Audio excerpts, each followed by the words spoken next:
பாராளுமன்ற உறுப்பினர் சாணக்கியன் அவர்கள் நான் ஆற்றிய இந்த பாராளுமன்றத்தில் ஆற்றிய உரை தொடர்பாக அந்த உரைகள் உண்மைக்கு புறம்பானவை என்றும் அந்த எந்த அடிப்படையுமற்றது என்று அவர் என்னுடைய பெயரை 3 தடவைகள் எடுத்து இந்த சபையிலே பேசியிருந்தார். அது தொடர்பாக விளக்கம் அளிப்ப தந்தமைக்காக என்னுடைய நன்றிகளை முதலில் கௌரவ சபாநாயகரிடம் தெரிவித்துக் கொள்கின்றேன். மட்டக்களப்பு மாவட்டத்திலே வாகரை பிரதேச சபைக்கு உட்பட்ட காரமுனை என்கின்ற ஒரு முஸ்லிம் கிராமம் இருக்கிறது. அந்த பகுதியிலே வாழுகிற முஸ்லிம் மக்களுடைய காணிகள், அவர்களுடைய உறுதிப்பத்திரங்கள் அல்லது அவர்களுடைய வீதிகள், ஒரு வீட்டுக்கு மின்சாரத்தை கூட பெற்றுக்கொள்ள முடியாமல் நூற்றுக்கணக்கான அந்த மக்கள் மிக கஷ்டப்பட்டு கொண்டிருக்கிறார்கள். அவர்களுடைய இந்த அடிப்படை தேவைகளையுமே பெற்றுக்கொள்ள முடியாமல் இருக்கிறது. ஆக அந்த பிரதேச காரமுனையிலே வாழுகிற முஸ்லிம் மக்கள் தொடர்பிலே ஏன் இந்த அநியாயத்தை செய்கிறீர்கள்? அந்த பிரதேச செயலாளர் திட்டமிட்டு அந்த கிராமத்தை விட்டு அந்த மக்களை வெளியேற்றுவதற்காக அடிப்படையான மின்சாரத்தை கூட வழங்கவில்லை என்று நான் சொன்னேன். அதற்கு இங்கு கௌரவ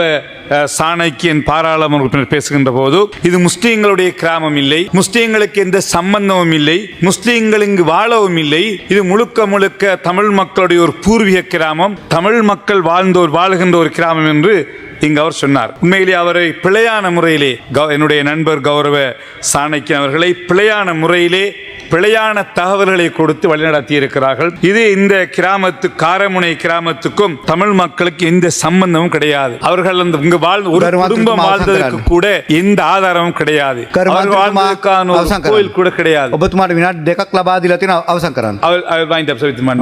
ஆகவே கௌரவ சபாநாயகர் அவர்களே, அந்த கிராமத்திலே 200 வருடம் பழமை வாய்ந்த ஒரு ஜனாசா இருக்கிறது. 50 வருடங்களுக்கு மேற்பட்ட பள்ளிவாசல் இருக்கிறது. 77 முன்பு அங்குள்ள RDS உட்பட சங்கங்கள் அவர்கள் 83ஆம் ஆண்டிலே இருந்து வாழ்ந்ததற்கான பெர்மிட் அவர்களிடத்திலே இருக்கிறது. இப்படி அவர்கள் வாழ்ந்ததற்கான முழு ஆதாரம் இருக்கிறது. அவர்கள் 109 குடும்பம் அங்கிருந்து யுத்தத்தால் வெளியேறினார்கள்.